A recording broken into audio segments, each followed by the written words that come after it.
Today I want to talk to you about why your sheep isn't bred. It's something that I learned from a couple lifelong shepherds. While there may be many reasons, I bet this isn't what you think. So let's dive in.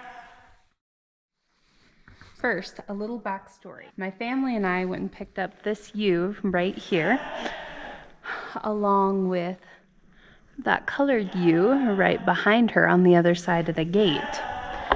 And what I was told that this ewe was exposed to a ram.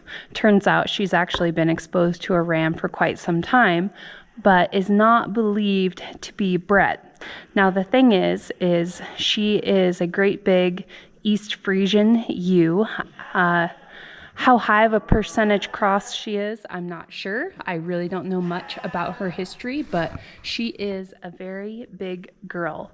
I don't know if you can quite see, probably can't quite see the size difference between her and my other ewes, but she is a big girl. Aside from being a very large ewe herself, she was in with a Dorper ram who is less than a year old, so quite a bit smaller than her. So the reason that she was believed to not be bred was just solely logistics. She is big and the ram was small, and her previous shepherd really just thought that he was not big enough to get the job done. This seemed reasonable enough to me, being an inexperienced shepherd.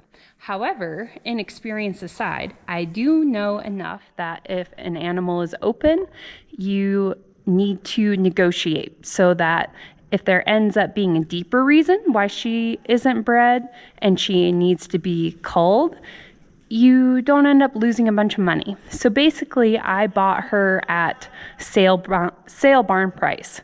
So if she needs to go to the sale barn, I won't lose a bunch of money on her.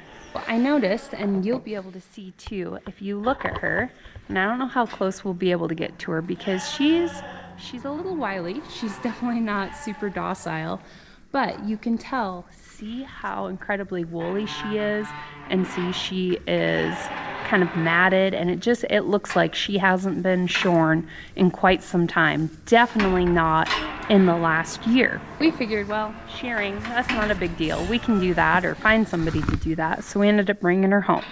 The day after we bring her home, Jace, my husband, he goes down to visit our neighbors who are lifelong shepherds. They've raised sheep for a very, very long time. They know a lot. And anyway, he went to visit them and to measure their working alley for sheep so we can get something set up in our barn. And he was just visiting with them and nonchalantly mentioned that we picked up another ewe and that we were pretty sure that she was open and that she looked like she hadn't been shorn in a couple years, maybe. And upon hearing this, they turn and they look at each other. And Jace is like, what? And they said, well, that's why she's not bred. They won't breed up if they haven't been shorn. What?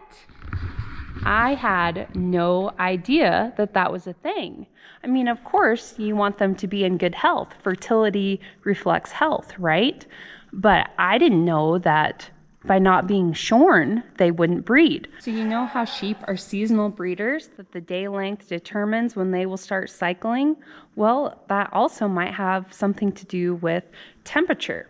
Shearing helps to increase the heat loss from the body, which in turn cools both the ewes and the rams, which makes sense, right? You take the sweater off and they're gonna cool off. Now, when that happens, that induces estrus actually in the ewe and spermatogenesis in the ram. So can you see how if they are still sporting a super woolly coat, that can mess with that process? Now, I'm sure there's an exception to every rule, but I am so interested to see if after we get this ewe shorn, if she gets bred. So be sure to check back in, I don't know, about 5 months or so, and I will keep you guys posted. I'd love to hear if you guys have ever heard of anything like this, if you've ever experienced this. Please let me know in the comments. I would love to know more just because I've never had any experience with this myself.